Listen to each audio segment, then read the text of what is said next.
بچوں کو قرآن سیکھنے اور سمجھنے کی عمر کب سے شروع ہوتی ہے؟ ترجمہ اور عربی ٹیکسٹ، یہ دونوں چیزیں۔ قرآن مجید کو اگر آپ سمجھ کر پڑھنا چاہیں یا پڑھانا چاہیں، یعنی ایک تو وہ ہے کہ جیسے ناظرہ قرآن ہمارے عام طور پر پڑھاتے ہیں،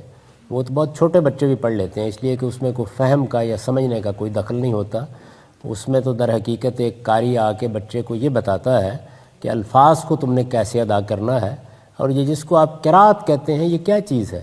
یہ اصل میں عرب لہجہ ہے۔ جیسے آپ انگریزی زبان میں برٹش لہجہ سیکھتے ہیں یا امریکن لہجہ سیکھتے ہیں،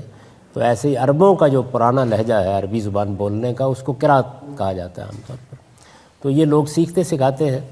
لیکن اگر قرآن مجید سمجھ کر پڑھنا اور پڑھانا ہو تو میرے خیال کے مطابق چھٹی جماعت میں عربی زبان کی تعلیم شروع کرنی چاہیے، اور پھر ضروری عربی زبان یعنی وہ جو قرآن سیکھنے کے لیے چاہیے وہ بچے کو آپ سال 6 مہینے پڑھائیں، اس سے زیادہ کی ضرورت نہیں ہوتی، اور قرآن مجید کو پھر اس کا ریڈر بنا دیں۔ اس کے لیے قرآن مجید ترتیب سے نہیں پڑھایا جا سکتا، کیونکہ بچے کی ذہنی نشو و نما ابھی اس کے مطابق نہیں ہوئی ہوتی۔ چنانچہ اس کا انتخاب کیا جائے گا، پہلے کچھ آسان چیزیں، پھر آہستہ آہستہ مشکل چیزیں، اور پھر آخر میں جا کر